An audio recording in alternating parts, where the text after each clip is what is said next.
Thanks so much for joining us here at noon on this Wednesday. I'm Brooke Hash. There is a major struggle right now for some people in Kentucky trying to renew their car titles. This is due in part to a new statewide title and registration system known as WHAS implemented back in January. And while the issue started well before WHAS, the system puts new limits on this type of identification accepted for car titling and registration. Our Alex Dieterer spoke with a woman advocating to change this system.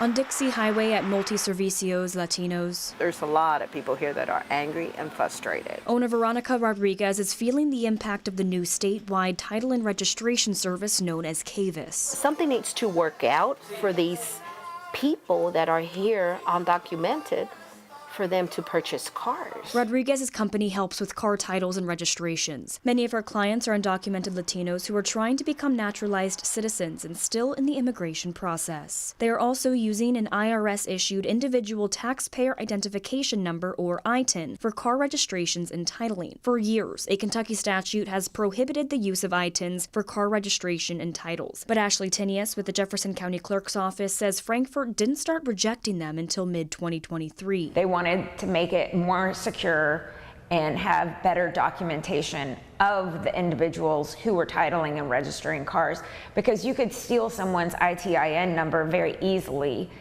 as opposed to a social security number. Also recently, the Kentucky Transportation Cabinet became tougher with the statute implementation. While ITINs were rejected for car titles before, the start of WHAS in January was the last stop for ITINs accepted for car titles. It's been in effect for years, and they were still getting the ITIN number. They were still using the ITIN number. So that's something that Frankfort failed on that, because it directly says you can't use an ITIN number, but they've been using it all this time. If they use the individual taxpayer identification number in the past, that just does not work under WHAS. It is not considered secure. Frankfort now only accepts social security numbers and Kentucky IDs for car titling. Identification that Rodriguez says is hard for her clients to obtain. Some people, they can't take out a Kentucky ID because they're still in process with immigration, leaving her hands tied. These people have been paying taxes for that vehicle for years.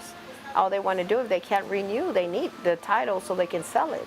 At the moment, titles are getting turned down. Before this new system, did you have this many rejections? Oh no, never. I never had rejections. And take a look at her desk, full of the rejected title transfers from Frankfort, something she's never seen in her 12 years of business. Alex Dieterer, WHAS11 on your side. County clerks across Kentucky have shared their frustrations with WHAS, specifically that backlog it's created. Jefferson County Clerk Bobby Holsclaw recently told lawmakers that backlog in registration is hitting our car dealerships especially hard. It forced her to close 2 Louisville offices for about 2 weeks last month to finish the paperwork. State transportation officials have said the program is improving and hopes within the next month to rebuild those titles. They can be processed within a week. Today, opening statements will begin in the first of 4 lawsuits against the Louisville Water Company. Tuesday, attorneys spent hours questioning people in a Louisville courtroom to select a jury for Josh Bridges' case. He is a black employee alleging race discrimination, retaliation, and hostile work conditions. In that lawsuit, he claims he was initially offered a job in 2015, but later told it was unavailable, leading him to file a grievance. He said he was subsequently denied jobs in 2017 and 19 because of that grievance, and believes a less qualified white employee eventually took that position. When asked about the suit, the water company said, "We respect the judicial process and that employees have the right to participate. We will provide the facts that support our story." Police are warning Indian Hills residents after mail was stolen from USPS blue boxes in the area. According to Indian Hills police today, thieves are stealing and altering checks and victims' identities to steal money from their bank accounts. They're urging residents to avoid using the blue boxes for any mail that may have personal or financial information. Metro government says a third-party site it uses for healthcare benefits was compromised. Health Equity is a vendor Metro Council or Metro government contracts to handle its flexible spending accounts and its health reimbursements. On July 1st, Health Equity told Metro government it was alerted to an abnormality in its systems. After an investigation, it found personal information was accessed in the Health Equity system, and it's believed this should have impacted at least 50 people in the Louisville area. Anyone affected will receive a letter in the mail with details about that breach. Getting back to some good news in the meantime, taking a look outside, just another repeat of the last couple days. Sam? Really here, Brooke. In fact, we're actually going to be cranking our temperature a solid 5 degrees warmer today as opposed to the previous days this week. Ultimately, though, turning out to be a pretty nice start to the afternoon.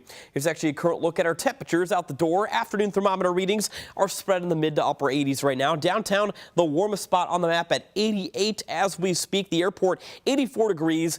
We're going to be on our way today to 89 as we get you into the afternoon. Jasper, Indiana at 84 right now. So again, 89 will be the grand total this afternoon. Feels like temperatures will not be too high today, but a couple of areas may be approaching the low 90s with that heat index value. The reason why, humidity will be held in check again today.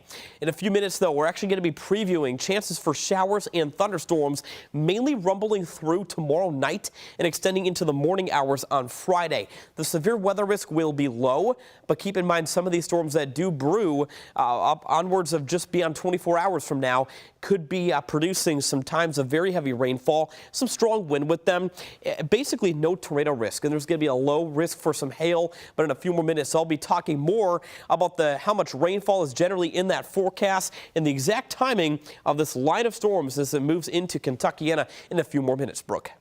All right, Sam. It is the first day back for Oldham County students. South Oldham Middle rolled out the red carpet for the big return, and Harmony Elementary brought out a hot air balloon to help elevate its staff. Our Jim Stratman spent the morning over at Buckner Elementary, and Superintendent Jason Radford said the district as a whole is in better shape with staffing this year compared to recent ones.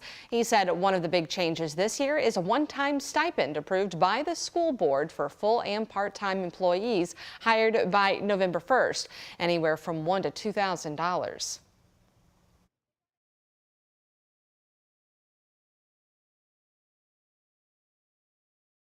Those students, almost 12,000, headed to Oldham County schools today with 12 school resource officers on staff, which is one more than last year. There will also be new innovation labs at all middle schools and 3 new pathway programs at North Oldham, which are pre-med, pre-law, and graphic design. Taylor County's 5 schools returned to class today, and for the first time, the district is offering teachers and staff incentives they've never had before. That's according to Superintendent Charles Higdon Jr., who said an education package passed by state legislators this past year allowed him to give some significant raises.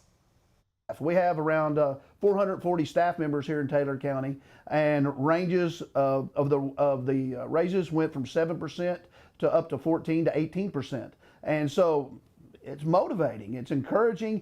Our staff feels supported, and we've already feel supported here locally, but now statewide. The district's bus drivers also received a raise this year, and for the first time, Taylor County schools are offering staff 5 weeks of maternity care. There's also a new in-school child care program being offered to staff at a reduced rate for kids ages 1 through 4. A dozen schools in Nelson County full of kids today, totaling more than 4,000 students. Back in March, the county's board voted to remove its superintendent, Wes Bradley. But in April, Kentucky Department of Education overruled that decision, allowing him to keep his job. Some of the reasons the board listed for his removal included neglect of duty, failure of leadership, and engaging in conduct that was promoting division within the district. The KDE's investigation found the board did not provide competent and relevant evidence to support those claims. You can read more about it on our website, WHAS11.com. Well, the big story for South Harrison Community Schools in southern Indiana is all the construction. Superintendent Dr. Mark Eastridge said the district is spending about more than $40 million to renovate athletic facilities at every school. That includes new turf on the football field. South Harrison's elementary schools are getting new restrooms and paint in the hallways, plus special education education classes are being renovated. Dr. Eastridge said the district pushed back the start of school about 2 weeks to make sure construction was in an acceptable spot when students returned.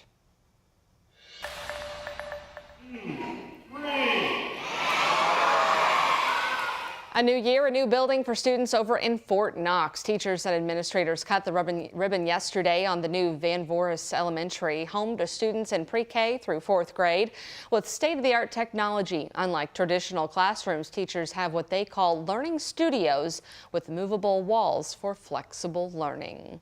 And today kicks off the start of the new school year for several more districts in our area. You can find a complete list under the Kentucky in a tab on our homepage.